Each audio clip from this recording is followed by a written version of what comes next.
নমস্কার বন্ধুরা, কেমন আছেন সবাই? পাপিয়াস কুলিনারি আর্টের আরেকটি নতুন ভিডিওতে আপনাদের সবাইকে স্বাগতম। আজকে আমি রান্না করেছি ছোট মাছের চচ্চড়ি। আসলে এই মাছটার নাম হলো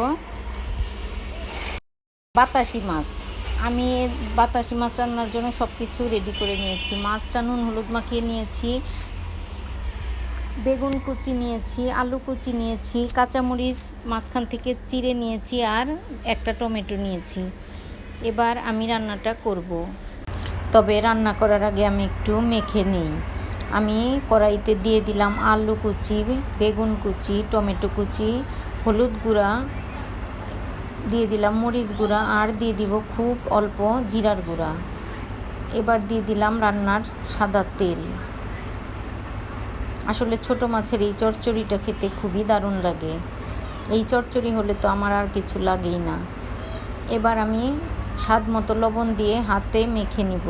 আসলে এই মাখা চচ্চড়িটা মাখানোতেই অর্ধেক রান্না হয়ে যায়, আর এই চচ্চড়িটা খেতে ভীষণই ভালো লাগে। এবার আমি নুন হলুদ মাখানো মাছটা দিয়ে দিলাম। মাছ দিয়ে আমি আলতোভাবে এই সবজিগুলোর সাথে একটু মেখে নেব। এবার সব কিছু মাখানো হয়ে গেছে, আর দিয়ে দিলাম কাঁচা লঙ্কা, চেরা কাঁচা লঙ্কা দিয়ে দিলাম। আমি আজকে ঝাল ঝাল করে চচ্চড়িটা রান্না করব। আর দিয়ে দিলাম পরিমাণ মতো জল। এবার ঢেকে রান্নাটা করব। আমি হাত দিয়ে অবশ্য জলের সাথে সবজিগুলো একটু মিশিয়ে দিয়েছি।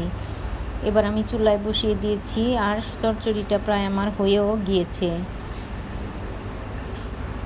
আলুটাও সিদ্ধ হয়ে গেছে। আমি এখানে একটি আলু আর একটি বেগুন দিয়েছি, আর একটি টমেটো দিয়েছি। এবার সব সবজি মোটামুটি সিদ্ধ হয়ে গেছে, আর জলটাও শুকিয়ে গিয়েছে। এবার আমি দিয়ে দিব উপর থেকে ধনেপাতা কুচি।